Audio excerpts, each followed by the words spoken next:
¿Me confirmas que veas la presentación, por favor? Sim, já dá para ver. Ok, muy bien.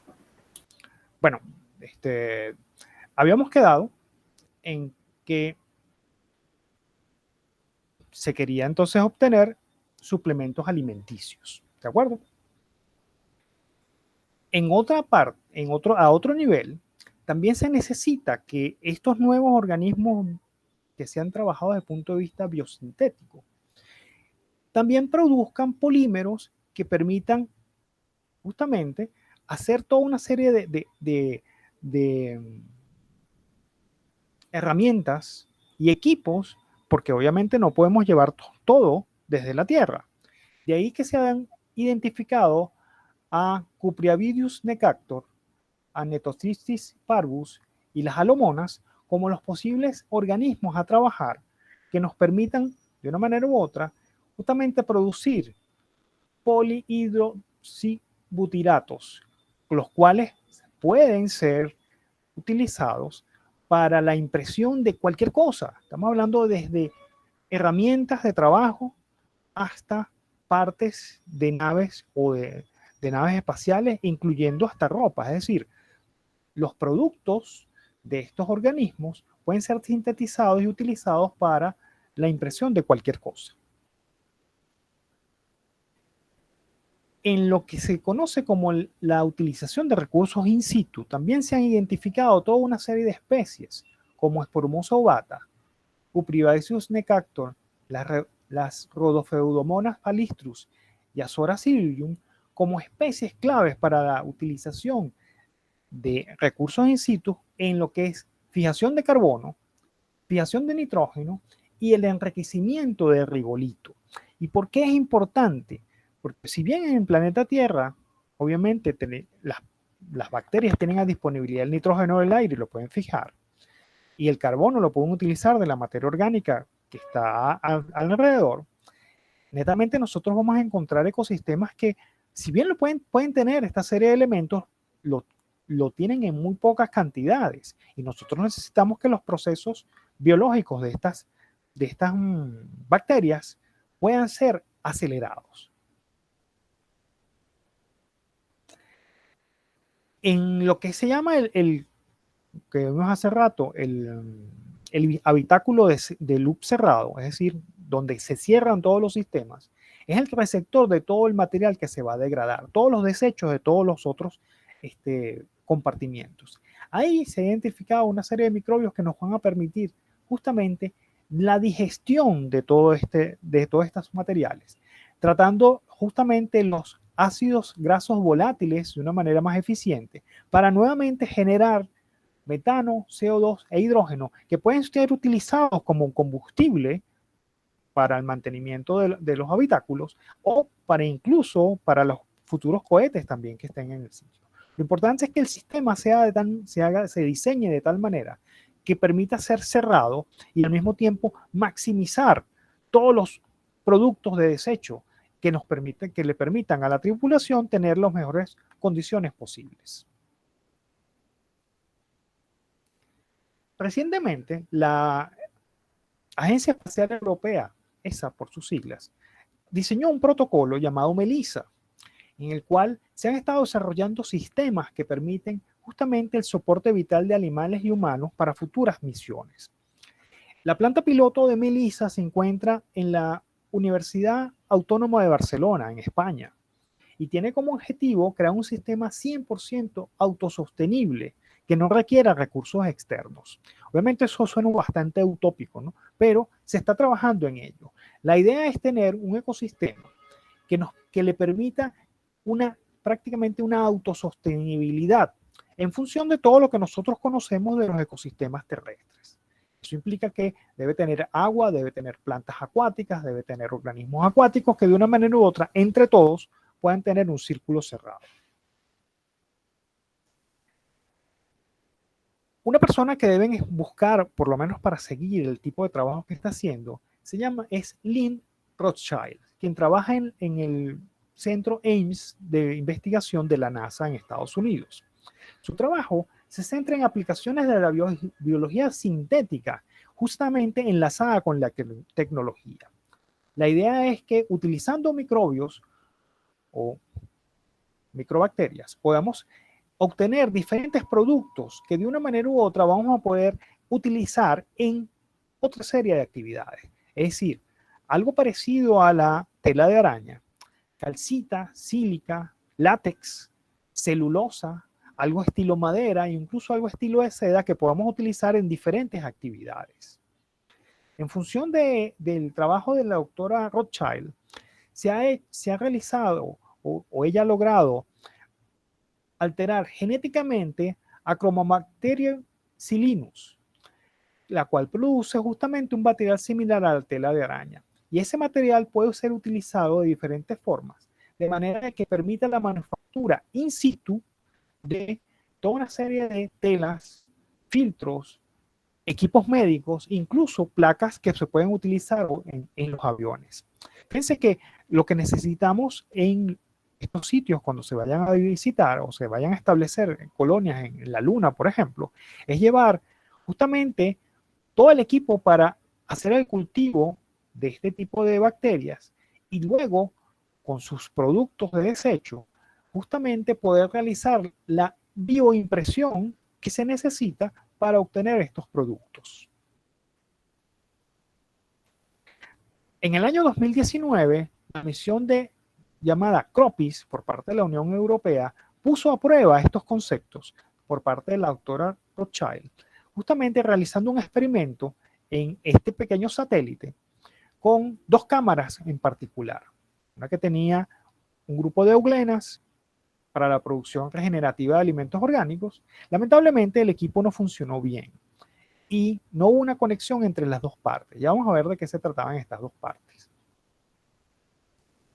La idea era tener dos cámaras, una con la cual con biofiltros y semillas de tomate, con las cuales se esperaba que la otra parte o la otra cámara que tenía bacterias en piedras porosas pudiera transformar una orina sintética, ¿ok?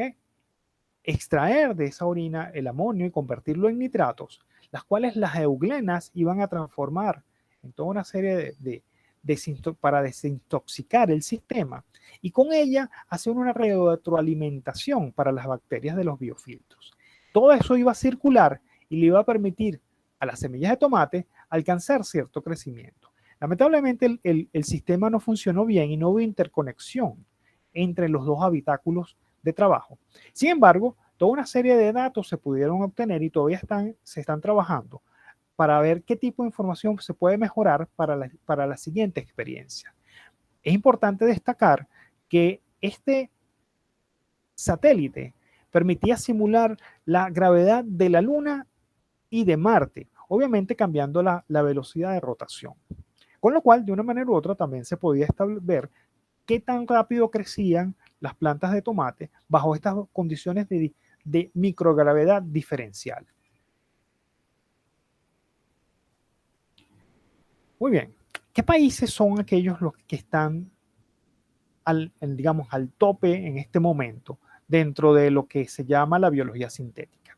Primero que debemos destacar a China, quien en los últimos años se ha surgido como un competidor muy fuerte en la conquista espacial, esta nueva etapa de la conquista espacial. Por supuesto, los éxitos más notorios de China han sido la sonda Chang'e-4, que está en el lado oscuro de la Luna y está trabajando desde 2019. Y recientemente, este año, la sonda Tianwen-1, que llevó su rover Zhurong a Marte y que está actualmente funcionando perfectamente, como ven en esta fotografía que el mismo equipo tomó. Soltó la cámara, la dejó, se puso en posición y después la volvió a tomar. Recientemente también la China tiene su propia estación espacial y tiene, por supuesto, su primera astronauta, que ya tiene aproximadamente unos 2 meses trabajando en la estación espacial. Más recientemente, este mismo año, lograron traer muestras de la Luna en una misión de captura y retorno de la sonda que perforó la Luna. ¿Pero qué está haciendo China? Bueno, existen toda una serie de equipos que están trabajando y todavía es muy misterioso y realmente es poca la información que ellos despliegan al respecto. Japón es otro competidor muy importante desde el punto de vista de tecnología en biología sintética, ya que tiene toda una serie de proyectos y lo que más destacan justamente son los proyectos en robótica. En el caso de Japón, actualmente son los líderes en producción de bioplásticos y ya están comenzando a producir microbios fermentados a niveles tales que les producen productos parecidos a las telas de araña. Adicionalmente, Japón tiene ahora en este momento un programa llamado Smart Cell Project, cuyo objetivo principal es obtener herramientas automáticas de secuenciamiento de genes y de edición, con la cual, por supuesto, la idea es llevar a un nivel masivo justamente toda esta serie de productos originados con nuevas tecnologías. Singapur también es otro de los países que es líder dentro de la biología sintética. Y justamente ellos están trabajando no solamente de la mano de la robótica para llevar esas innovaciones en estos pequeños satélites que se conocen en la actualidad como CubeSats. Y existen una variedad de universidades con programas, incluso departamentos dedicados a la biología sintética en Singapur. Muy importante, ¿por qué? Porque justamente están haciendo la fusión de las partes orgánicas con tratando de llevar a sistemas biológicos novedosos que les permitan producir literalmente químicos que no dañen el ambiente, productos farmacológicos, consumibles para negocios, mantener su disciplina ambiental al día y por supuesto también tener los mejores cuidados médicos.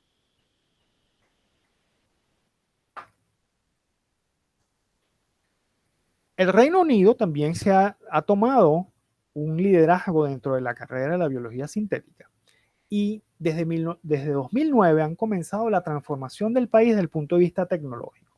¿Qué ha implicado eso? Que existe toda una serie de disciplinas, nuevas disciplinas académicas dentro de las universidades que les permiten justamente tratar de llevar con nuevas o optimizar las metodologías de secuenciamiento de ADN para buscar nuevas rutas y redes que les permitan la industrialización y la masificación desde el punto de vista de mercadeo de toda una serie de nuevos equipos desde el punto de vista tecnológico y biotecnológico que les van a llevar a obtener a escalas de sistemas productos más fáciles o mejor dicho, más adaptables a las condiciones que se están viviendo en la actualidad, tratando de dejar muy pronto los combustibles fósiles. Esto ha implicado grandes inversiones, sobre todo estratégicas en la academia, justamente que le dan las bases a las industrias privadas del Reino Unido. Pero entonces uno se pregunta, y ustedes posiblemente se habrán preguntado, ¿qué ha hecho la biología sintética en la última década, desde el 2009 hasta el 2019? Bueno, han habido una gran cantidad vamos a decir, de puntos importantes dentro de la biología sintética. Justamente, tener la secuencia completa del micoplasma. ¿Okay? Eso es sumamente importante, pero más adelante es tener la producción biosintética de artesimina a través de E. coli, de Escherichia coli.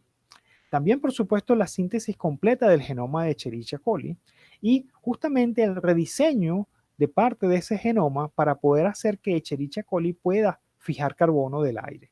Esto es sumamente importante porque obviamente en unos años sea una de las herramientas primordiales para controlar el cambio climático. ¿Qué viene para el futuro dentro de la biología sintética?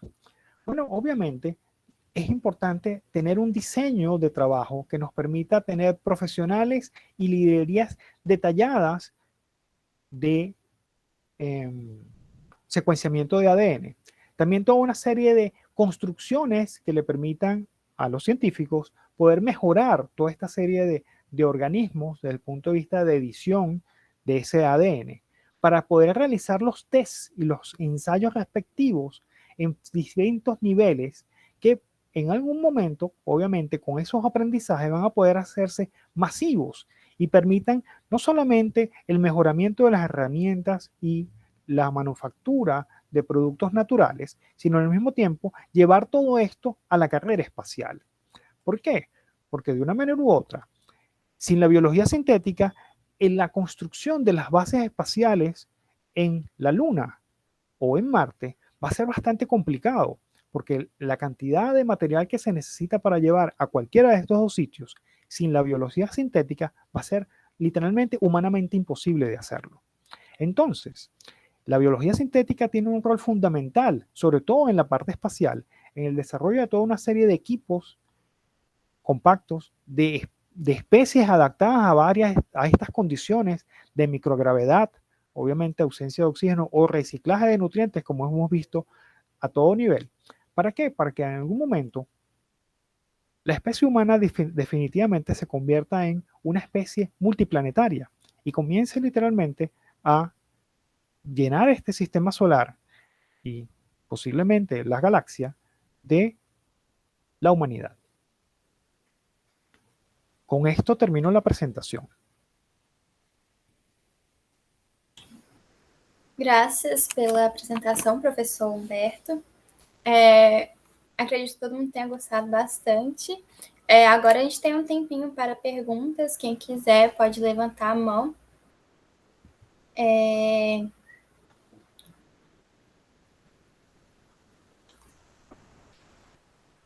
Eu não sei se o Lorenzo está aqui ainda, mas ele tinha perguntado sobre a sua formação. Se você pode contar un poco más sobre... ¿Cómo no?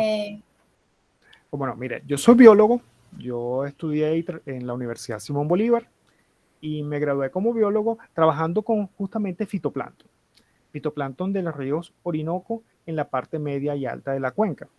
Orinoco, Atabapo, Guaviare, toda esa zona del Alto Orinoco en Venezuela, del lado Amazonas venezolano. Luego, decidí trabajar con foraminíferos, que es mi actual especialización, y de ahí hice mi doctorado justamente trabajando con foraminíferos en el Cretácico temprano. Por ahí en el año 2014 comencé a hacer mis estudios de astrobiología.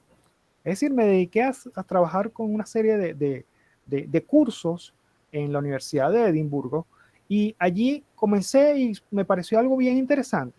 Y luego en el 2017 entré a la Universidad Simón Bolívar como profesor y se me dio la oportunidad de crear cursos.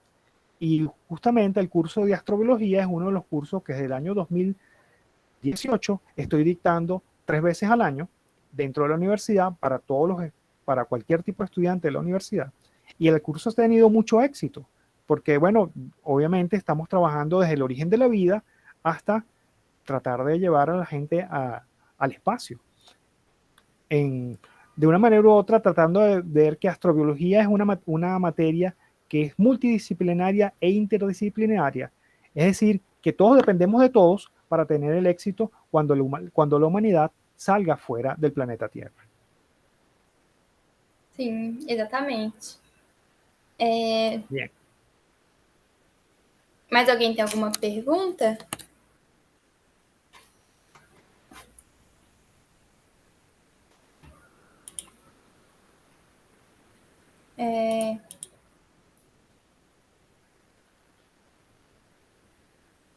Estou vendo aqui se a próxima palestrante já chegou. Então, vocês podem ir fazendo pergunta. El nivel de la autosuficiencia de la Estación Espacial Internacional. Bueno, el nivel es muy bajo. ¿Por qué? Porque cada cierto tiempo hay que llevar cantidades de alimentos a la Estación Espacial Internacional. Si bien los alimentos ahora tienen mayor diversidad en comparación con lo que se utilizaban en las épocas de las sondas Apolo y de las sondas Soyuz. ¿Por qué? Porque, bueno, tienen más variedad de alimentos, más diferentes tipos de sabores. Vamos a decir que es un poco más, es bastante distinto a lo que comió, por ejemplo, Armstrong y Aldrin en la Luna, por ejemplo, que eran estas galletas compactas, literalmente muy difíciles de masticar. Pero ahora son un poquito más, tienen un poco más de sabor. Pero aún así, la Estación Espacial Internacional todavía depende de comida, por ejemplo, para mantener a las 6 o 8 personas que están allí constantemente. Obviamente, su independencia, por ejemplo, desde el punto de vista de alimentos, es muy baja. En cuanto al agua, el agua es 100% reciclada y viene de múltiples fuentes. Si bien hay una fuente original, obviamente, por ejemplo, la orina de los astronautas es completamente reciclada en el sistema. Con lo cual, obviamente, si bien no va a tener el sabor que uno esperaría, obviamente el sistema tiene ciertos detalles. ¿Por qué? Porque fíjense, estamos hablando de que se necesitan 50 litros de agua diario por persona. Eso incluye, obviamente, el aseo personal y el agua que se consume cuando la persona va a excretar. Entonces, obviamente, el volumen de agua necesario es un volumen bastante grande. Aparte de eso, también estamos hablando del aire, necesitan oxígeno. Y si bien existen una gran cantidad de filtros que ayudan a la eliminación del CO2, lo óptimo es tener plantas que nos ayuden justamente a mejorar la condición del aire y al mismo tiempo que sirven, por ejemplo, para darle alimento a los astronautas. Bem interessante. Eu achei interessante da sua apresentação que você citou algumas coisas que teve nos outros dias do evento. Por exemplo, o uso das microalgas no suporte de vida. Bem interessante. Realmente es fascinante. Y fíjense, ustedes tienen ahí o vieron ahí algunas especies que ya se están utilizando para trabajar justamente esos puntos álgidos. Quizás ustedes, ya que están en este grupo de biología sintética, puedan tomar esos nombres justamente para investigar más en detalle. Incluso tengan en cuenta que, por ejemplo, en nuestras zonas tropicales, en el Amazonas y en la Orinoquia venezolana, existen toda una serie de microalgas de las cuales se sabe muy poco, que pueden posiblemente ayudarnos con más eficiencia que digamos, esas especies que, bueno, obviamente se han trabajado durante muchos años, pero podemos tener puntos muy importantes con estas especies tropicales, que deben tener una tolerancia un poco mayor que estas especies, bueno, que de una manera u otra, si funcionan, chévere, pero hay que darle mayor diversidad. ¿Ok? Uhum. Sim. Eu queria fazer uma pergunta sobre... você acha que essa área assim, de astrobiologia é uma coisa que está sendo atrativa do ponto de vista empresarial? Por exemplo, se vai ser uma coisa fácil de conseguir patrocínio, uma pesquisa nessa área, nesse momento atual? Mira, en el momento actual lo más fácil es ir o trabajar con las agencias gubernamentales dedicadas a ello. ¿Ok? ¿Por qué? Porque a través de ellos tú puedes no solamente conseguir aceptación a los proyectos, sino también puedes conseguir algo de financiamiento al respecto. Fíjate, aquí tienes los ejemplos que les coloqué sobre China, Japón, Singapur y el Reino Unido.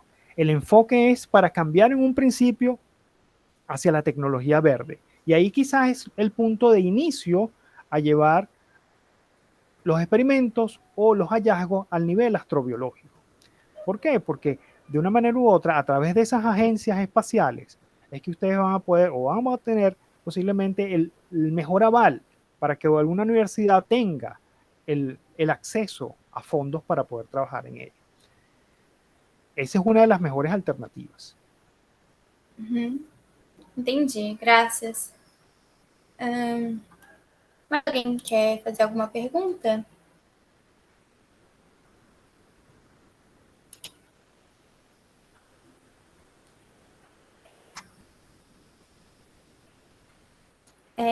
Agora a gente está esperando a doutoranda Fernanda Salles de Amel, da USP, né, para fazer a próxima palestra. Ela já deve estar entrando. Enquanto isso, caso vocês tenham alguma pergunta, ainda podem fazer para o professor Humberto.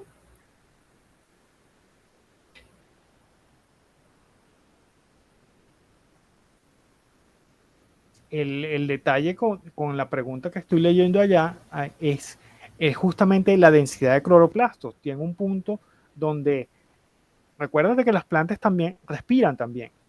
Y si yo tengo una alta densidad de cloroplastos, no solamente voy a tener un alto consumo, una alta captación de CO2, pero también voy a tener una alta respiración.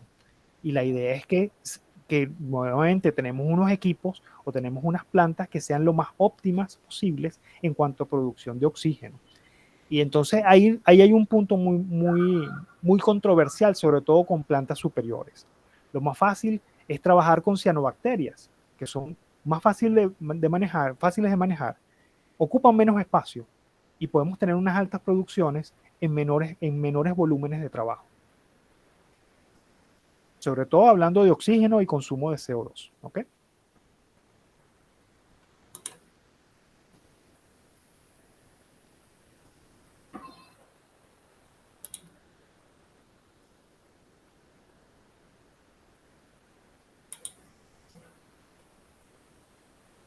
Así es. Las microalgas son los mejores organismos para trabajar hasta el momento desde el punto de vista espacial. ¿Y por qué? Bueno, netamente por una cuestión de espacio en un principio. Segundo, porque las microalgas también pueden ayudarnos a justamente utilizar esos regolitos, esos sustratos que vamos a conseguir en la Luna o en Marte o en los mismos asteroides. Fíjense, por ejemplo, en el caso de los asteroides como Ceres, donde el regolito posiblemente tenga unas altas concentraciones de sales. Ahí las cianobacterias son las más apropiadas. Tenemos organismos extremófilos que les fascina vivir en condiciones de altas concentraciones de sales. Entonces podemos utilizarlos justamente para mejorar el sistema a nuestro favor. De igual manera va a pasar posiblemente en Marte, donde recientemente la sonda Hope de los Emiratos Árabes Unidos ha encontrado concentraciones atmosféricas de oxígeno que no se habían visto antes. Entonces, ¿de dónde sale ese oxígeno? Posiblemente estemos hablando de que existe algún tipo de extremófilo, es decir, organismo que vive en condiciones muy particulares en la superficie de Marte, que esté produciendo o que esté botando oxígeno. Eso no se había visto antes y ahora lo estamos detectando gracias a estas sondas como la sonda Hope de los Emiratos Árabes Unidos.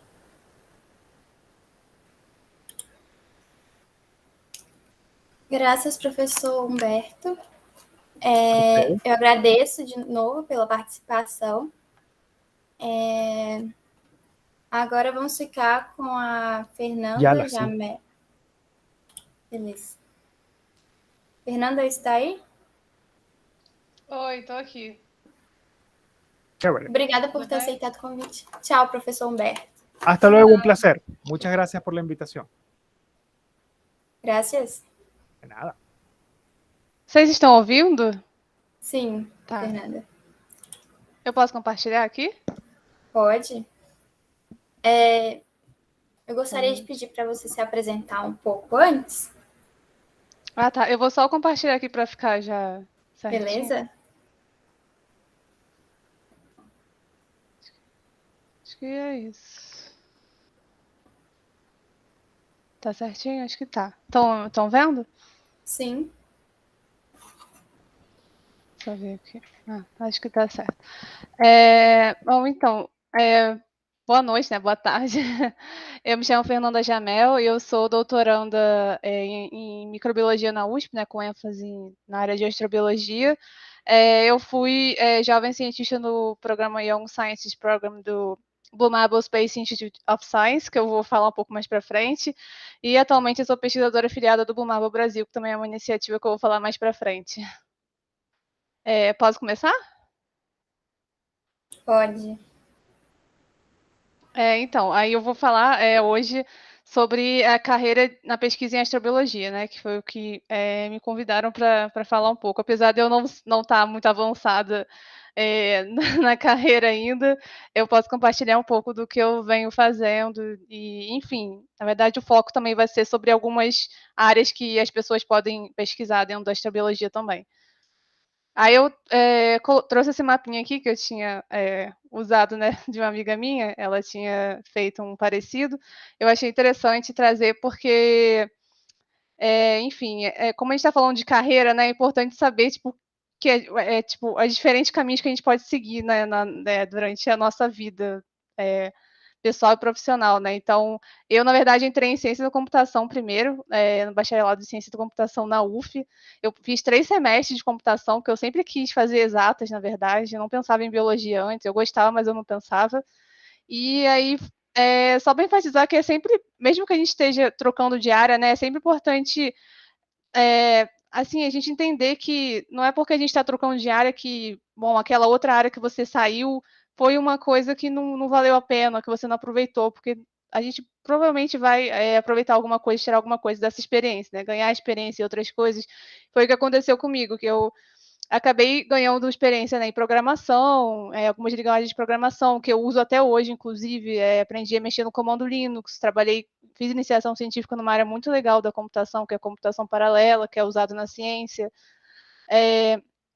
Enfim, aí depois disso eu resolvi entrar em biologia, né? Escolhi entrar na UFRJ por ter bastante opção de laboratório, assim. E acabou que a minha primeira experiência, né, na UFRJ, a primeira semana de aula foi uma palestra de astrobiologia. Eu fiquei encantada por essa área, apesar de não saber de muitos lugares que eu podia trabalhar com isso, enfim. Então eu acabei, né, deixando isso um pouco de lado e entrei na iniciação científica no segundo semestre, né, em virologia, porque eu tinha aula com um professor muito legal que me dava aula de biologia geral, né, biologia celular, molecular, e trabalhava com HIV, então eu adorei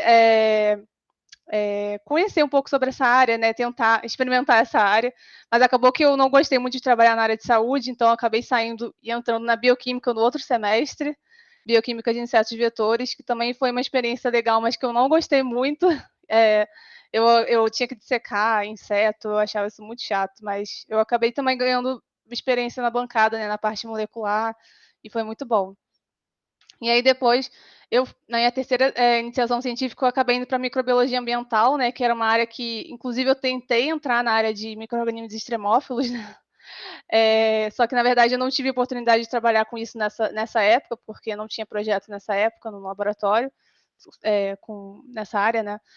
E acabei entrando na microbiologia de corais, que também foi uma coisa bem legal, trabalhar com micro-organismos de organismos marinhos, né? Eu passei 1 ano e 2 meses nesse laboratório, para depois também entrar nesse outro laboratório, que é de microbiologia do solo, em que eu trabalhei, eu entrei nesse laboratório para aprender um pouco mais sobre bioinformática, né, para pegar um pouco da minha parte de computação e aplicar um pouco mais, porque o professor também tinha gostado e tinha me chamado para trabalhar com isso lá.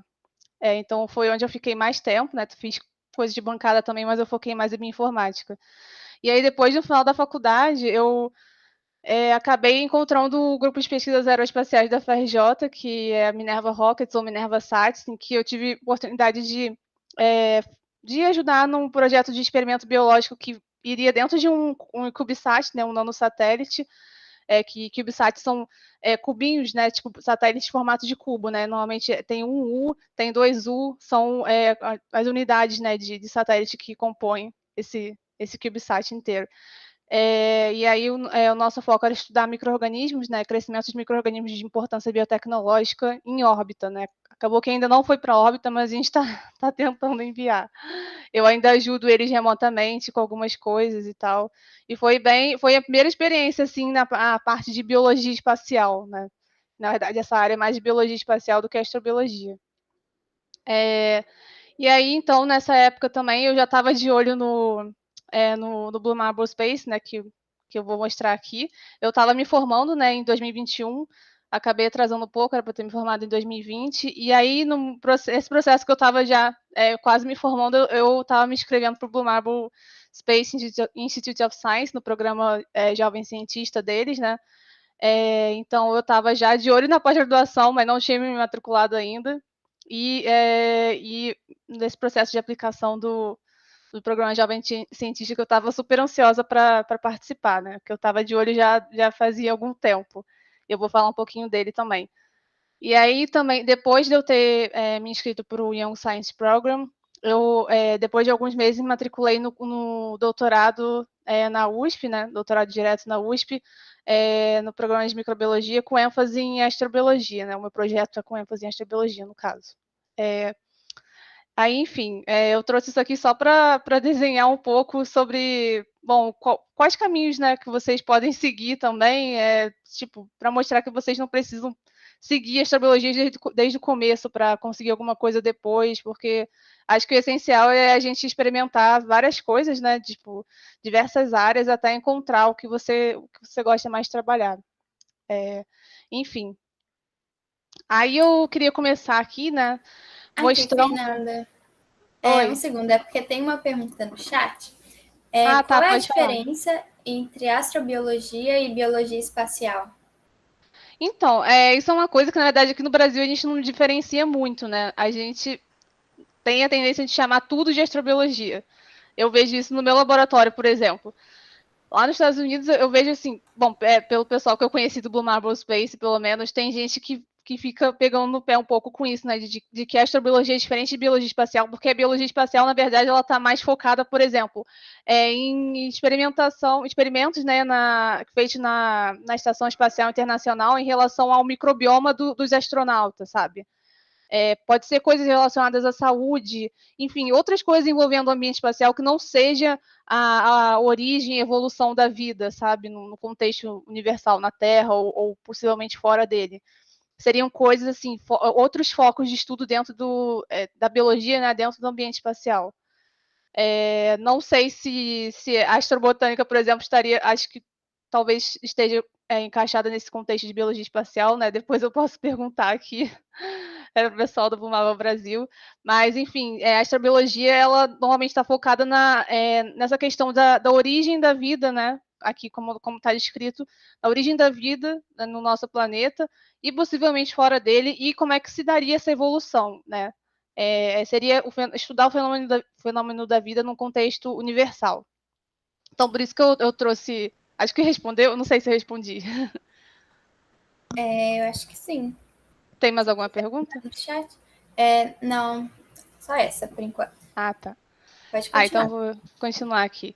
Então, aí, é isso que eu estava trazendo aqui nesse slide mesmo, né? Mostrando o que seria a astrobiologia, né, como área de pesquisa, né? Então, é interessante ressaltar que é uma área bastante abrangente, né? Que envolve diversos profissionais, diversas áreas. Então, a astrobiologia, ela foca basicamente nessas 3 questões principais que estão aqui no slide, né? Que seria, né, como eu falei, como que a vida começa e evolui, né? Como que a vida se a vida existe, né, em qualquer local do universo, se ela é um fenômeno universal, e qual seria o futuro da vida na Terra e fora dela, possivelmente. Então, agora eu vou falar um pouco sobre os tópicos possíveis, né, para serem estudados dentro da astrobiologia, né, porque às vezes a gente acha que só existe uma área específica, né, como, por exemplo, o mais comum, né, que a gente ouve falar, estudo de extremófilo, e na verdade a astrobiologia ela se ramifica em diversas sub-áreas importantes que não são somente o estudo de extremófilos. Por exemplo, a gente pode estudar compostos orgânicos, síntese de moléculas que são importantes para a origem da vida, estudar a vida primitiva e o consequente aumento da complexidade, né? Ou seja, como organismos unicelulares se transformaram em multicelulares, né? Também seria como que a evolução da vida seria, né, essa coevolução da vida e o seu ambiente, né? Como que essa vida se adapta a determinado local conforme passa o tempo, né? E as condições mudam. Também a investigação de ambientes extremos análogos para identificar a questão da habitabilidade, né? Inclusive investigar a preservação de bioassinaturas nesses ambientes e também a busca por mundos habitáveis, né? Que seria um contexto mais astronômico da astrobiologia também, que eu vou comentar um pouco. Aí aqui eu trouxe esses tópicos porque eu acho também importante enfatizar que a astrobiologia ela não é só estudo de micro-organismos extremófilos, como eu tinha falado antes, né? E também não é só sobre ficar no laboratório de química tentando sintetizar molécula pré-biótica, né? Fazer igual aquele experimento de Miller. Então, seria também, né, sobre identificar um contexto mais planetário, né, e astronômico, tipo, o porquê que a Terra ela é habitável, né? O que aconteceu para ela se tornar assim, e os outros planetas do sistema solar, por exemplo, não serem assim, serem tão diferentes, né? Buscar também possíveis planetas habitáveis, né, orbitando outras estrelas. Então, assim, ou seja, o que eu queria que todo mundo entendesse é que você pode ser biólogo, físico, químico, geólogo e ainda assim trabalhar com astrobiologia. Então, agora eu vou destrinchar um pouquinho, né, sobre esses tópicos aqui para vocês entenderem melhor o que pode, o que mais vocês podem pesquisar dentro da astrobiologia, né? Tipo, um dos principais, por exemplo, uma das principais perguntas, né? Se você se pergunta de onde vieram os blocos de construção da vida, se você é uma pessoa curiosa nesse sentido, tipo, um dos principais objetivos da pesquisa nesse tópico é entender como se daria produção abiótica de pequenas moléculas, né, ou seja, que não são de origem biológica, né, como que isso levou à produção de moléculas grandes e mais complexas, né, como que isso levou à química pré-biótica, a origem da vida na Terra. Então, essa linha de pesquisa ela também busca compreender, por exemplo, como que asteroides e cometas atuam na origem da vida em planetas habitáveis, né? Se a vida ou a química pré-biótica poderia evoluir em mundos gelados, né, como Encélado, Europa, Titã, talvez você já tenha ouvido falar aí em algumas notícias. Outra área também que deve ser de bastante interesse de quem gosta de biologia molecular, bioquímica e química, seria a síntese e a função de moléculas envolvidas na origem da vida, né? Então, a gente sabe, né, que macromoléculas, mais especificamente as proteínas e aminoácidos, né, elas formam meios genéticos, né, meios para sustentar a vida, né? Mas, assim, no entanto, é muito improvável que as macromoléculas da vida na Terra elas foram formadas, na verdade, muito provável, né, que elas foram formadas de forma acidental. Então, ainda tem várias perguntas para serem respondidas sobre a origem da vida e química pré-biótica, enfim, muitas perguntas.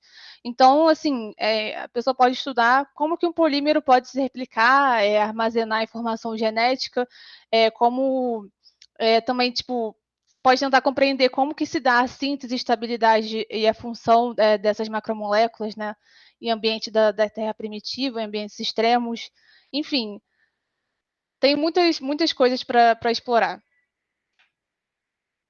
Outra coisa interessante também é para quem gosta de evolução. Acredito, né, que muitas pessoas gostam de evolução na biologia. Então, tem diversas opções para quem quer estudar evolução no contexto astrobiológico, né? Por exemplo, no contexto de vida primitiva e aumento da complexidade, é importante entender que a história da vida na Terra é fundamental para compreender o que é a vida, né, e como que ela funciona por aqui. Mas, assim, no entanto, existe uma complexidade até na definição do que é vida ou não, né? Porque muitos cientistas não gostam de ter uma definição darwiniana, né? Talvez ela não seja realmente a coisa mais apropriada. Então, é importante estudar o que seria comum, provavelmente, a todas as origens da vida, né? E tipo, qual seria a melhor previsão para o surgimento da vida nos outros planetas? Tem até a área de bioassinaturas agnósticas que podem ser sinais de vida, né? Assim, moléculas que talvez não tenham a mesma química que a daqui da Terra, não seja nem os mesmos nucleotídeos, por exemplo, outro tipo de estrutura genética. Então, tipo, os astrobiólogos, eles também enfrentam o desafio de decifrar diversas regras, né, que são muito abrangentes para esses processos evolutivos, né, enfim, e podem estudar o fenômeno da vida no contexto evolutivo nesse sentido também.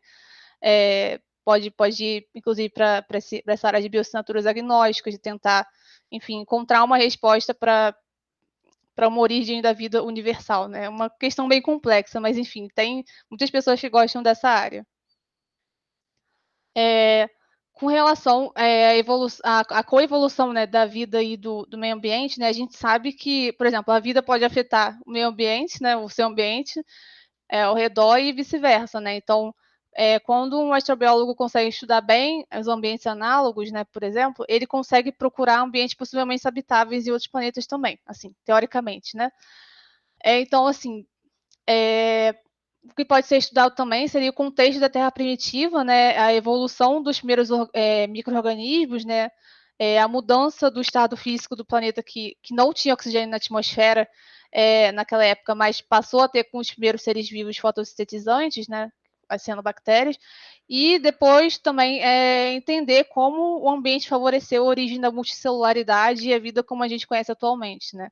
E, enfim, todas essas coisas que a gente estuda aqui na Terra, a gente pode tentar aplicar, né, formular hipóteses para um possível surgimento de vida em outro planeta, ou então até essa busca, né, de vida pretérita em Marte, por exemplo. Então, outro ramo também que pode ser seguido na carreira de um astrobiólogo, né, seria identificar e caracterizar ambientes análogos habitáveis, né, que eu tinha falado antes, que é uma área que tem crescido. Eu tenho visto que tem crescido, assim, né? Pelo menos pelas postagens que eu vejo no Twitter, às vezes eu vi que foram criados alguns programas de pós-graduação, acho que na Europa, na Itália, voltados para essa área de estudo de ambientes análogos. Então, nessa área, assim, o objetivo seria entender como os ambientes, né?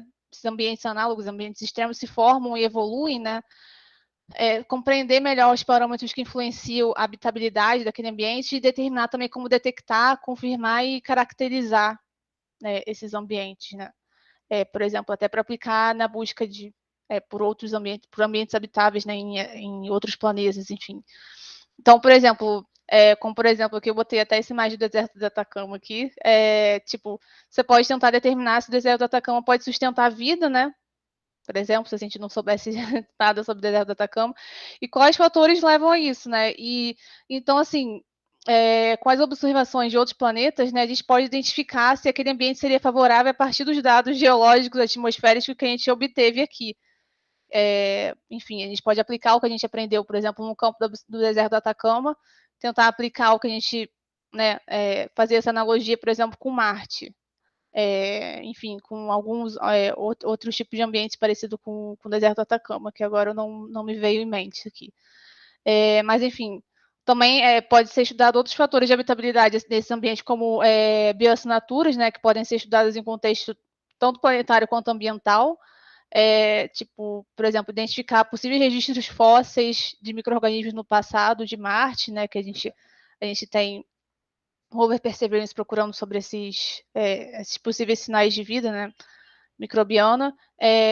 Por exemplo, eu já vi muitos artigos de pesquisadores estudando o deserto do Atacama, alguns outros tipos de outros desertos também, para tentar identificar se alguns tipos de bioassinatura, como até proteínas, lipídios, conseguiriam ser preservados naquela condição, porque, por exemplo, o deserto do Atacama, em algumas regiões tem uma forte radiação, né? Acho que chega, não sei, a radiação UVA e UVB muito forte em alguns pontos, acredito que mais perto das montanhas. E você pode identificar, coletar amostras ali do solo do Atacama e tentar ver se aquelas proteínas, se você encontrou, né, proteínas ali que estão bem preservadas, moléculas orgânicas estão preservadas, sei lá, lipídios, se eles estão bem preservados, tentar aplicar isso na busca de vida em Marte também. É uma coisa que é bem interessante. Muita gente da astrobiologia faz bastante campo para coletar e identificar moléculas, né, bom, enfim, fazer essa previsão, né? Se poderia realmente, lá na superfície de Marte, essas moléculas não se degradarem tanto, né? De conseguir ser detectável lá pelo robozinho. Enfim, tem muitas pessoas que hoje em dia defendem que é mais fácil de elas estarem mais preservadas abaixo da superfície de Marte, né? Na subsuperfície, enfim. Tem muitos trabalhos de campo nessa área. São bem legais. E outra área fundamental também para a astrobiologia, né, é a detecção de planetas habitáveis, né, como eu tinha falado, porque como a gente sabe, né, a Terra é o único mundo habitado que a gente conhece. Então, além dos corpos do Sistema Solar, né, muitos astrobiólogos agora eles têm um catálogo crescente de planetas que orbitam outras estrelas, né, para explorar como, eles como sendo potencialmente habitáveis, né, com química diferente, né, ambientes muito diversos. Enfim, a gente, por exemplo, sabe que a água líquida é uma condição necessária, mas não é também suficiente para a vida como a gente conhece, só, por exemplo, ter água lá. Então, muitos astrobiólogos que são mais voltados para essa área mais astronômica, né, mais astrofísica, eles têm se aprofundado em buscar exoplanetas habitáveis, né, que orbitam planetas que orbitam outras estrelas, e identificar também possíveis bioassinaturas remotas, né? Por exemplo, a gente viu, né, no passado, né, que alguns pesquisadores conseguiram identificar possíveis moléculas orgânicas de fosfina, por exemplo, né, em Vênus, e hipotetizaram que poderia haver vida fora da Terra com base nesse acontecimento, né? Encontraram fosfina lá na atmosfera de Vênus e falaram, né, que poderia haver vida ali. Mas, enfim, não é tão simples assim, né? A gente não pode bater um martelo assim, por isso que é essencial fazer bastante análises. Outros pesquisadores têm replicarem, né, esse tipo de experimento para a gente conseguir realmente afirmar alguma coisa, né? Às vezes a pesquisa tem muito viés e tal, precisa de mais estudo, mais estatística para embasar essas coisas. Mas é bastante interessante. Muitos pesquisadores estudam bioassinaturas de forma remota. Tem gente que considera oxigênio uma bioassinatura. Por exemplo, se achar oxigênio na atmosfera de algum planeta, exoplaneta, não lembro se isso já aconteceu, se já acharam oxigênio em algum lugar, mas enfim, tem gente que defende que é bioassinatura, tem gente que não defende, porque pode ter sido formado de outro jeito, né, de um jeito mais químico, que não fosse formado por vida, por exemplo, por coisas fotossintetizantes. Então, Enfim, a área da astrobiologia é muito abrangente, né? Tem muita coisa para estudar. Então, assim, é sempre importante a gente cada vez mais, né, ter mais colaborações, se aprofundar mais nos estudos, porque a gente não é uma coisa assim, também muito grandiosa. A gente não pode sair afirmando, né, que achou vida em algum lugar, que tal lugar tem a bioassinatura tal, então por isso deve ter algum tipo de micro-organismos naquele ambiente. A gente tem que tomar muito cuidado. Por isso que muitas coisas precisam ser repetidas, né, e analisadas 1000 vezes por outros grupos também. Então, aqui eu coloquei também como que eles poderiam estudar e pesquisar nessa área, né? Então, bom, os pesquisadores, eles usam métodos observacionais para buscar exoplanetas orbitando outras estrelas, né? Assim como outros métodos também de detecção de bioassinatura, espectroscopia, bom, enfim, outras coisas que os astrônomos usam bastante, né, de forma remota. A gente pode estudar micro-organismos extremófilos, né? Estudar pigmentos desses micro-organismos que podem dar proteção ao UVC, por exemplo, e outro tipo de proteção a outro tipo de radiação espacial em laboratório. A gente consegue simular a radiação UVC no laboratório, né, sobre esses micro-organismos. A gente consegue estudar compostos orgânicos e inorgânicos envolvidos na química pré-biótica, inclusive para diferenciar a biogenicidade dos materiais, né, ou seja, ver se aquele composto ali ele pode ser produzido somente de forma química, ou se ele também só pode ser formado de maneira biológica. Tentar fazer essas duas comparações é muito importante, para não acontecer também o que aconteceu com a fosfina em Vênus, que a gente sabe que a fosfina ela é majoritariamente formada por micro-organismos aqui na Terra, mas existem outras formas de ser formada de maneira química também. Então, por isso que é muito importante a gente também ter essa integração entre áreas, né? Os químicos fazendo uma parte deles, os biólogos fazendo a parte deles e juntando e casando as informações para a gente poder afirmar alguma coisa. Então, assim, a gente pode também usar a bioinformática para estudar genomas de micro-organismos extremófilos, identificar genes importantes para a adaptação deles em ambientes extremos, né?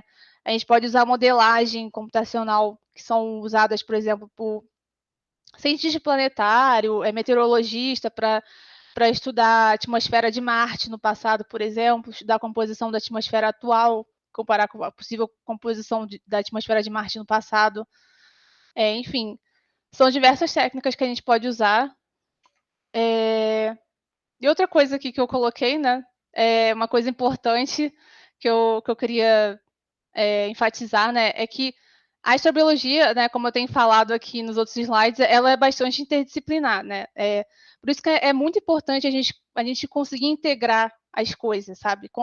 Compreender se as interações, né, entre geologia, clima e a vida, por exemplo, ou enfim, bom, entender sobre o ambiente é muito importante, sabe? Não ficar também só pensando em experimentos de bancada, sabe? Bom, se você trabalha com micro-organismos extremófilos, se você tem ali micro-organismos isolados, é bom entender o ambiente que ele veio, porque você consegue ter uma visão mais geral das coisas, sabe? Por isso que eu coloquei até aqui, aprender a observar em campo, né, relacionar com o que você obtém na bancada, no seu experimento de bancada, tentar relacionar com a sua hipótese, as teorias, né, o que você vem lendo na literatura. Outra coisa também que é muito importante é saber se comunicar bem com diferentes profissionais, porque a astrobiologia, como eu falei, é muito abrangente, tem muitos profissionais envolvidos, físico, geólogo, químico, bom, biólogo, e outras áreas também, engenheiros também, como a gente sabe, que estão envolvidos aí nas missões, né, para outros planetas, para outros mundos, né, outros corpos planetários. A gente tem que ter muita comunicação com essas pessoas, saber se comunicar bem, porque às vezes eles não entendem tanto a nossa parte e a gente não entende a parte deles. Então, é muito importante tentar desenvolver isso. Então, aqui agora eu vou entrar um pouquinho sobre a iniciativa do Blue Marble Brasil, né? Que foi idealizada pelo Ivan Paulino Lima, Rafael Loureiro e Priscila Lang, que eu vou falar um pouco mais para frente deles. Bom, então, Blue Marble Brasil, essa iniciativa, né, ela busca promover a divulgação de ciências espaciais e astrobiologia, né, principalmente na língua portuguesa, né, com o objetivo de organizar eventos, né, organizar produção de materiais didáticos, destacar a atividade dos pesquisadores envolvidos no Blue Marble Space Institute of Science também, tipo, por exemplo, eu, a Jéssica também, e outros pesquisadores brasileiros.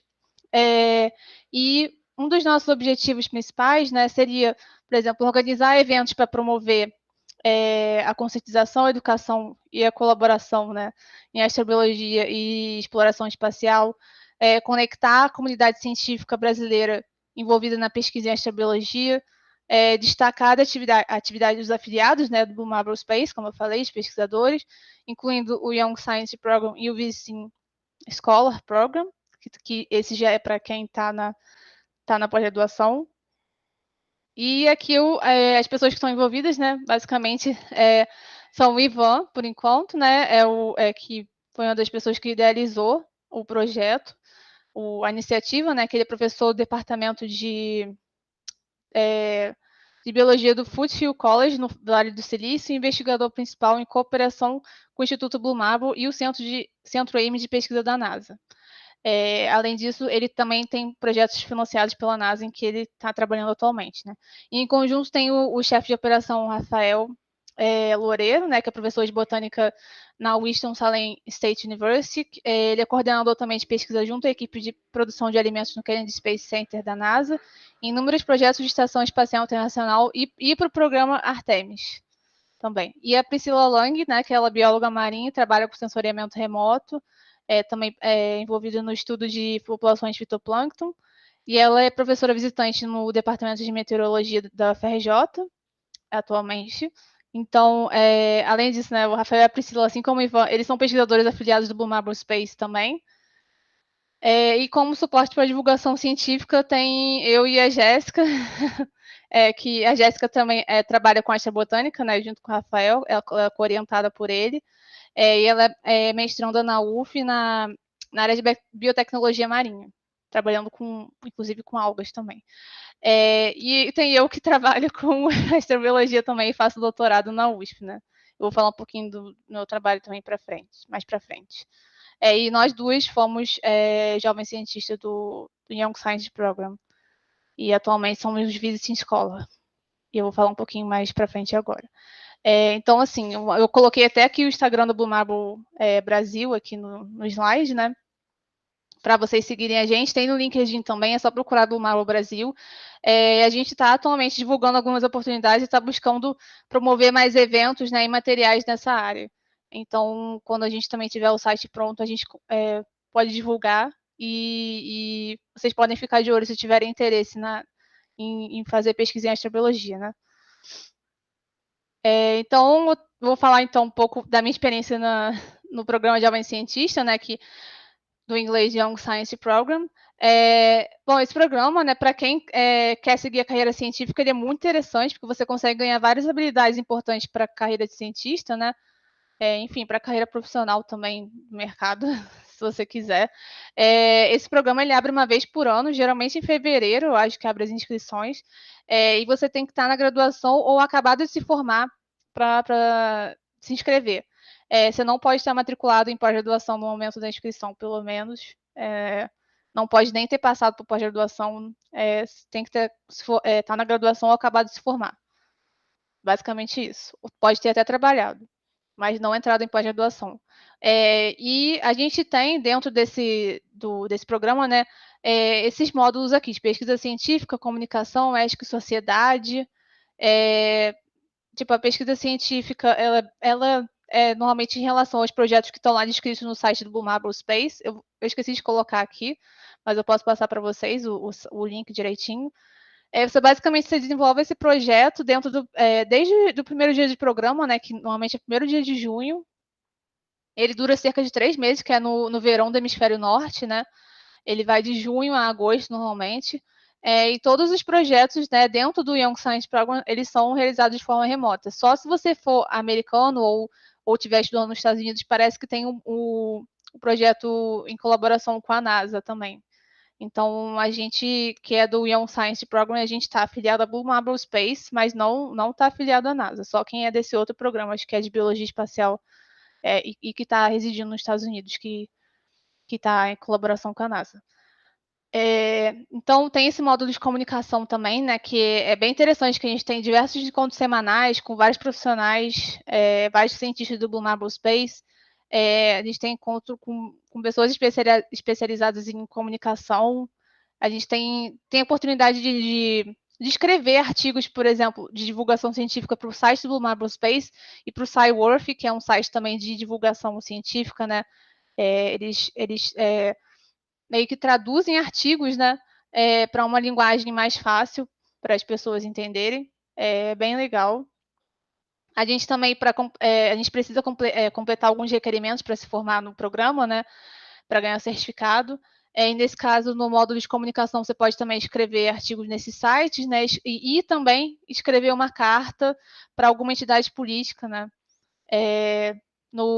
acho que é no programa, no Science Policy Program, que é até o Rafael Loureiro, que está no Brasil, que dá essa aula para a gente. E a gente também tem o módulo de ética e sociedade, que é bem legal, que aborda vários temas relevantes para a ética no contexto geral, né? Mas principalmente eu acho que ajuda muito na ética, a gente entender a ética também para o contexto científico mesmo, né? Desenvolver o pensamento crítico com relação à ética científica, que é uma coisa muito importante para quem quer seguir carreira científica. A gente precisa ter noção de ética na ciência.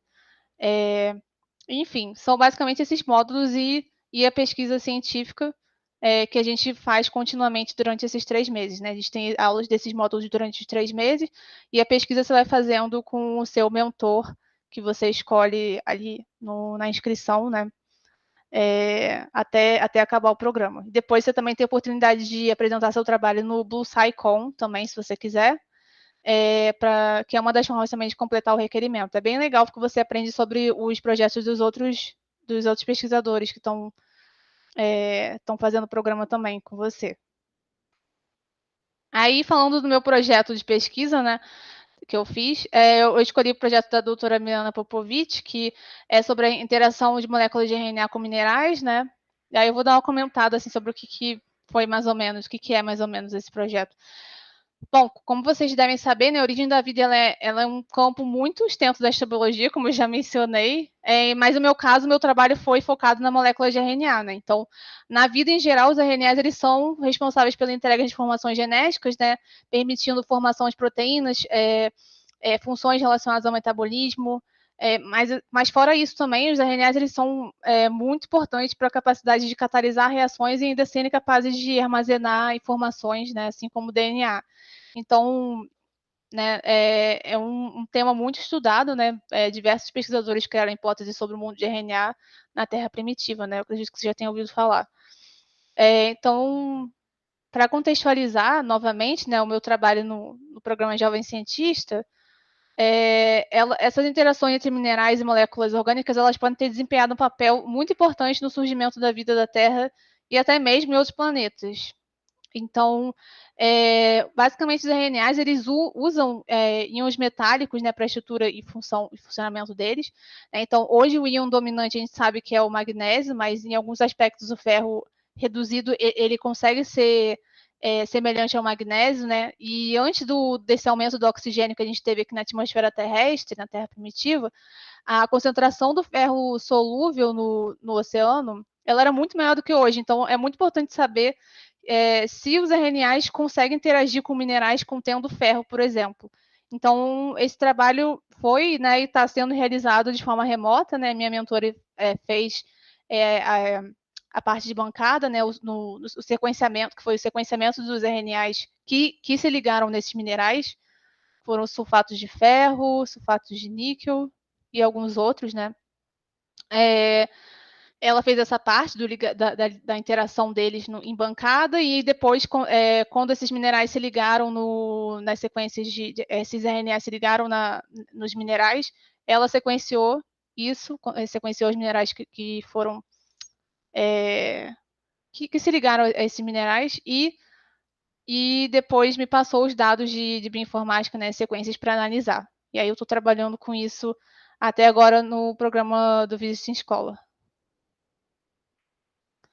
E aí, falando, né, da minha carreira atual, agora eu estou fazendo um doutorado na USP, né, sob orientação do Dr. Douglas Galante e doutora Verônica Teixeira. Eles dois são do Laboratório Nacional de Luz Síncrotron.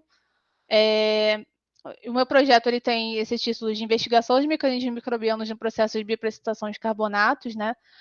Nesse projeto eu estudo bactérias halofílicas da Lagoa Vermelha, em Araruama, que é um ambiente hipersalino, né, que tem bastante precipitação de minerais carbonáticos. É muito, muito legal, porque eu mesma sempre conheci, né, essa região tipo, de Araruama, mas nunca pensei que fosse possível estudar organismos extremófilos ali, nunca me veio na cabeça.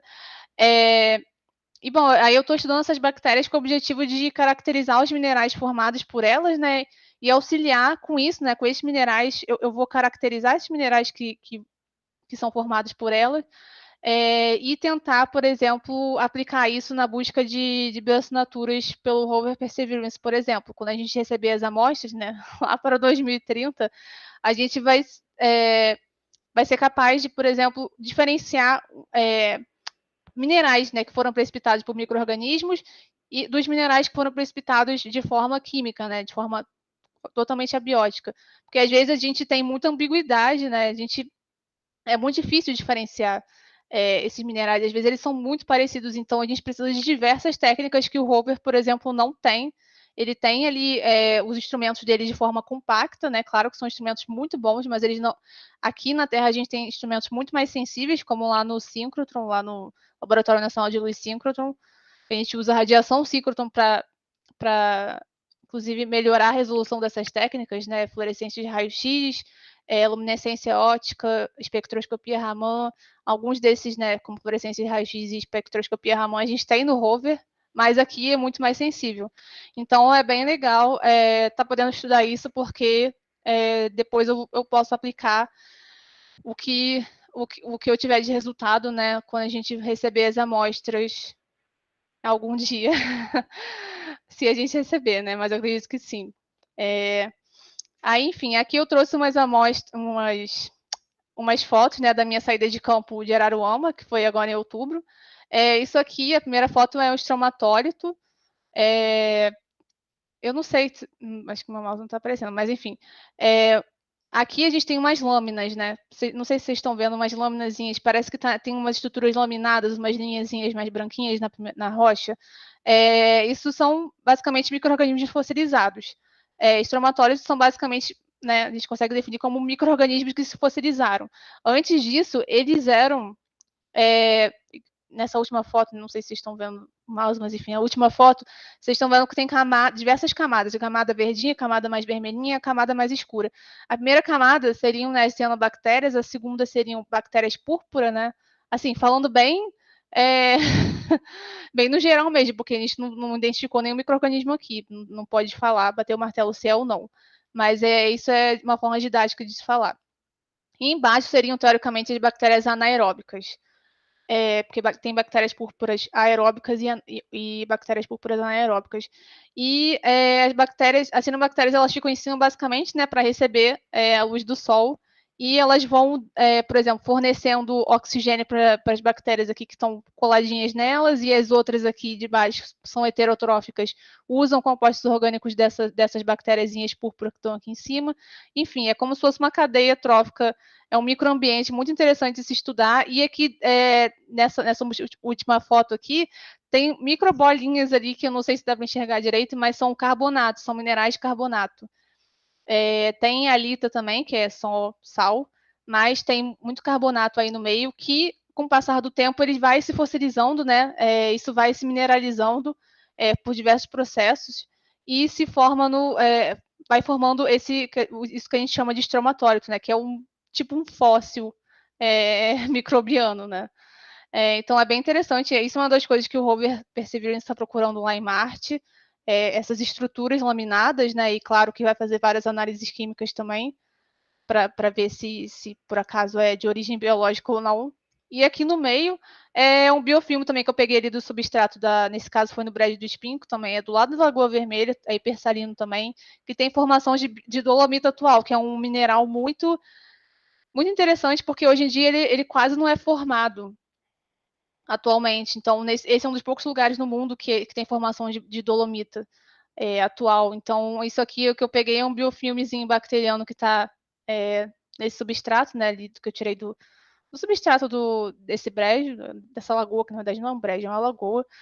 E a gente busca isolar esses micro-organismos, né, para inclusive tentar precipitar minerais e até fazer outros estudos também com esses organismos halofílicos, né, que gostam de sal. Então, aqui eu coloquei algumas organizações, se vocês tiverem interesse de seguir a área de astrobiologia, né, algumas outras organizações, além do Blue Marble Brasil, além do Blue Marble Space, que seria a Sociedade Brasileira de Astrobiologia, que lá tem vários textos interessantes, né, no blog lá da Sociedade Brasileira, de divulgação científica. Eu já escrevi um texto, diversas pessoas do meu laboratório já escreveram um texto também, é bem legal. Eles sempre procuram manter atualizado, né, e é o pessoal realmente que estuda astrobiologia aqui no Brasil.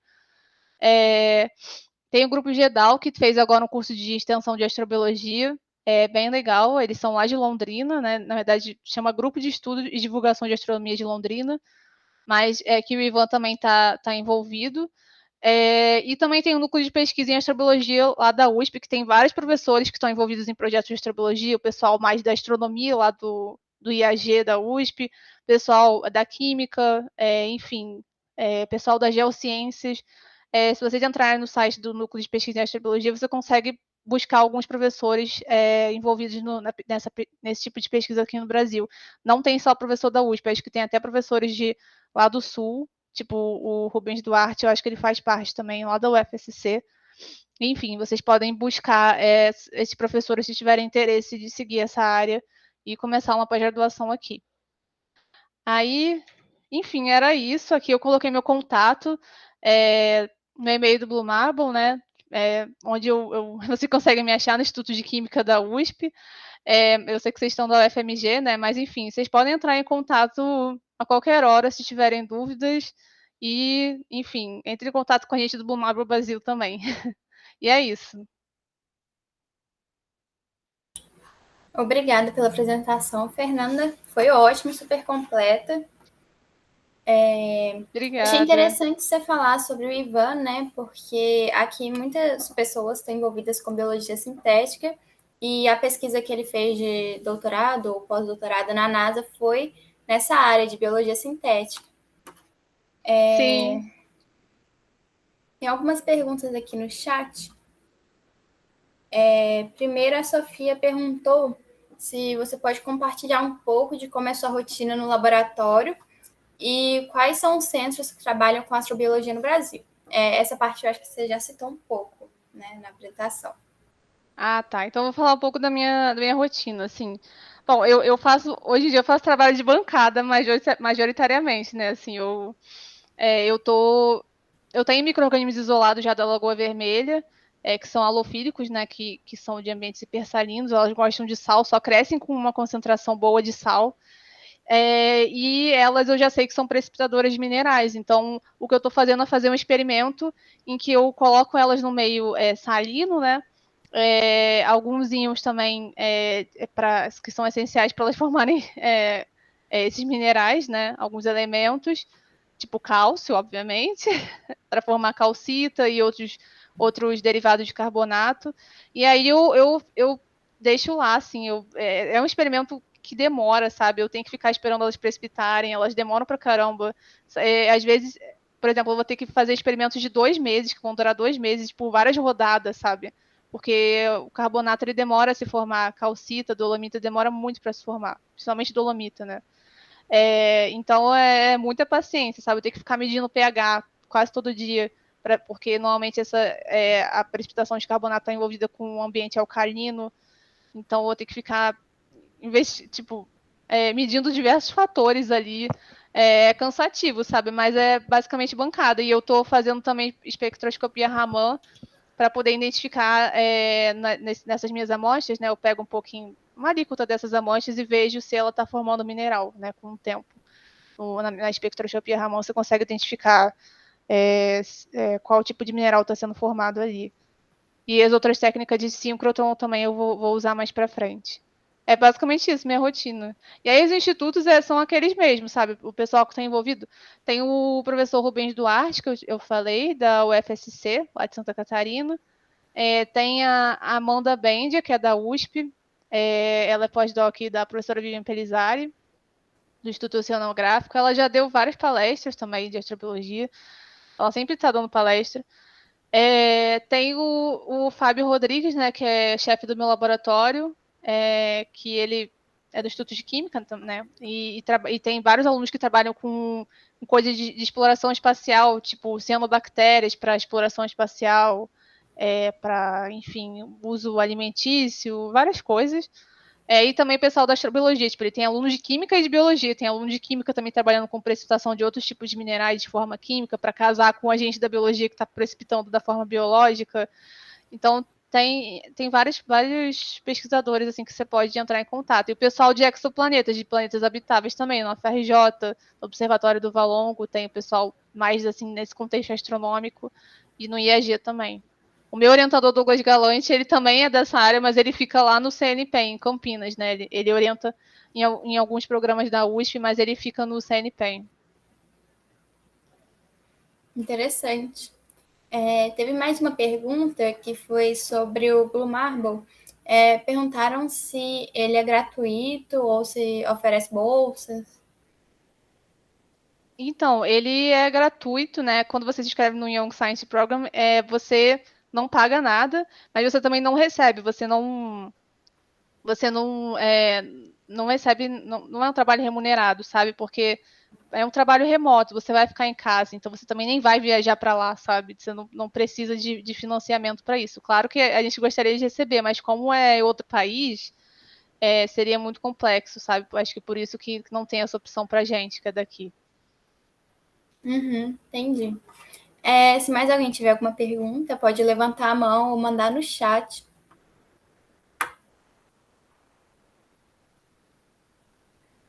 Pode falar, Luiz. Eu não sei se você falou isso especificamente, mas quais são as principais diferenças entre um mineral formado de forma abiótica e um formado por micro-organismos?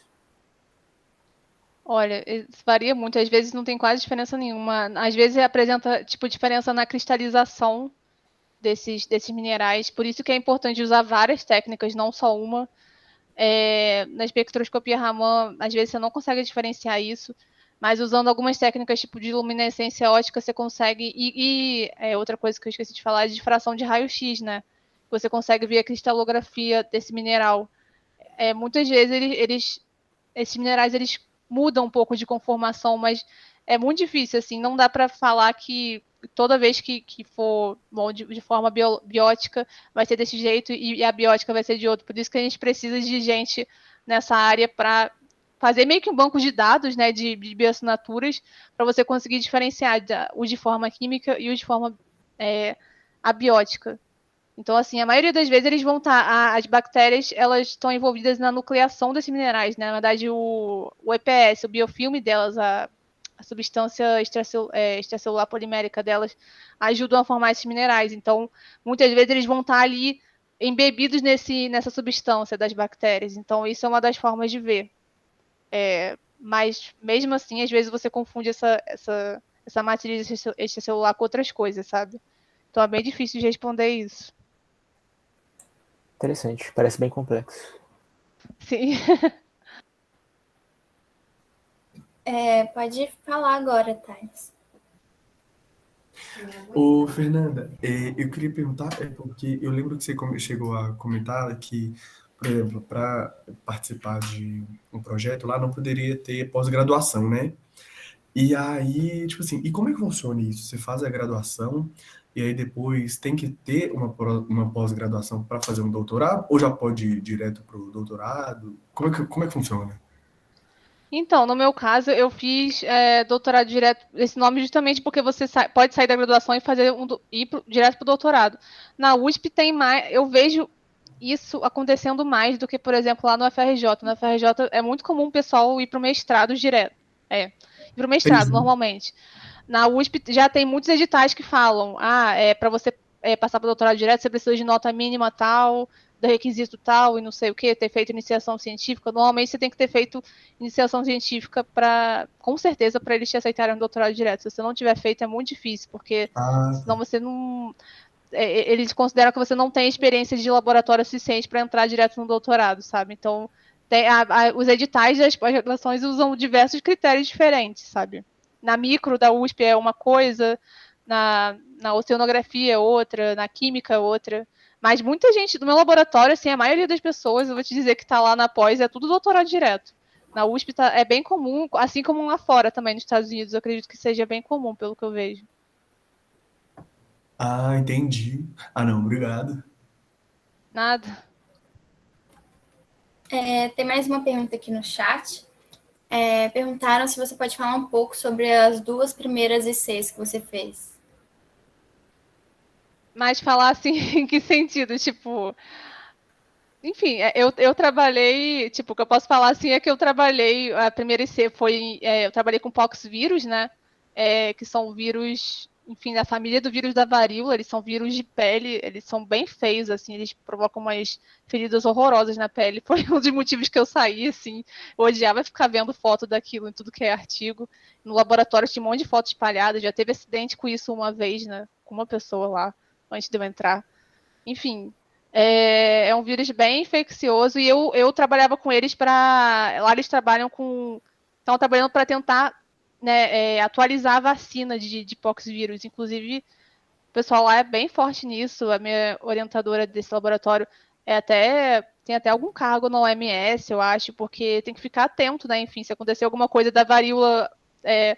Tipo, começar a surgir de novo, né? Tem que ter vacina atualizada. E o vírus a vacina da varíola é feita com vírus vaccinia, que foi o vírus que eu estudava. Vaccinia é poxvírus, mas ele é um vírus de vaca. É por isso que tem esse nome, vaccinia. Então, eu estudava esse vírus, infectava células, né, de mamífero, e depois a ideia era extrair, né, eu nem cheguei a fazer essa parte, mas eu fazia um pouco da bioinformática para estudar a sequência do genoma, os genomas deles, né, para enfim, tentar atualizar as vacinas, né? Estudar alguns genes, enfim, estudar um pouco da evolução deles para atualizar as vacinas com vacina. E aí a bioquímica de inseto, eu estudava o gene.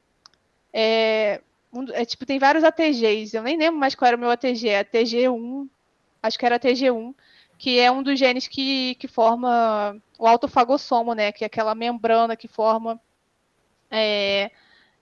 da autofagia que acontece nas células. Enfim, o motivo era para a gente tentar silenciar alguns desses genes, né? A gente viu que conseguia evitar a reprodução desses insetos, né? Que eram barbeiro, que é da doença de Chagas. E a gente, silenciando esses genes, talvez conseguisse parar a reprodução deles e fazer um controle biológico, assim. Mas era uma pesquisa mais para ciência do que para aplicação, né? Era mais para entender como é que se formava o autofagossomo. Entendi, bem interessante. Você fez bastante C, né? Teve uma carreira bem forte na ciência. Pode falar, Yala. Ô, Fernanda, você falou sobre o projeto lá do Young Scientist que você fez. Você fez por um pouco tempo, né? E aí você continuando com essa pesquisa ou você está só focando no seu projeto de doutorado? Não, então, eu fiz o Young Science Program, fiquei 3 meses, e aí quando você termina, você pode ficar como Visiting Scholar ou não. Você tem que falar com o seu mentor, né? Eu falei com a minha mentora, ela falou, vamos continuar o projeto, porque ainda o projeto estava bem, assim, no início, sabe? Tem muita coisa de dados para mexer ainda, para ver o que a gente vai fazer com esses dados que a gente tem. A gente não explorou tanto quanto a gente quis, que 3 meses é muito pouco. E aí ela topou continuar esse projeto. Aí, para formalizar isso, eu entrei no Visiting Scholar, mas é o mesmo projeto que eu estou fazendo. É basicamente o mesmo tipo de análise. E aí você está como se fosse associada ao instituto? Sim, eu fico associada, mas aí eu fico aqui no Brasil, de forma remota. Legal, gostei. Obrigada, Fernanda. Nada. Mais alguém tem alguma pergunta? Se tiverem, pode mandar no chat ou levantar a mão.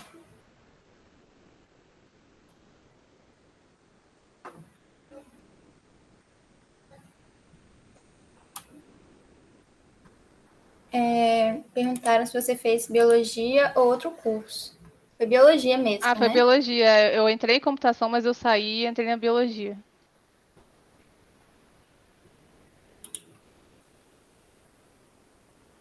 Então eu acho que é isso. Muito obrigada, Fernanda, por ter aceitado participar. Eu adorei a sua apresentação, foi bem completa. Obrigada a vocês terem chamado. Todo mundo adorou a apresentação. Estão perguntando se você mora em São Paulo atualmente. Ah, sim, tô morando em São Paulo. Porque eu tô fazendo um trabalho de bancada, aí eu vim pra cá logo. Interessante. Se você quiser parar de compartilhar, aí você também pode acompanhar o chat. Tem gente aqui Ah, comentando que falaram para ela que tem pouca bioquímica em ciências biológicas. Você concorda? Então, acho que depende. Tem gente que. Eu não sei agora. Ah, não, acho que eu tô confundindo. Porque aparece na bioquímica, na biologia da USP, por exemplo, eles não têm química, mas tem bioquímica. Na FRJ a gente tem química 1 e 2 e tem bioquímica 1 e 2. Assim, eu achei o suficiente, sabe? A gente tem 2 bioquímicas. Mas, assim, eu não sei se também o pessoal de química, pelo que eu vejo da UFRJ, né, só tem bioquímica lá na frente também. Eu não sei quem tem mais bioquímica, sabe? Se é biologia ou química. Uhum. Entendi. Então eu acho que é isso, gente. Eu quero agradecer a todo mundo que participou desse pequeno circuito de astrobiologia. Relembrar vocês de seguir a gente no Instagram, @agenufmg, para caso a gente faça mais algum evento, né? Para vocês conseguirem acompanhar. E também as gravações dos 3 dias do evento vão estar no canal do YouTube. Assim que estiver disponível, eu vou mandar o link lá no grupo do evento. E é isso. Obrigada por terem participado. Até mais, galera. Até mais, então. Boa noite. Obrigada.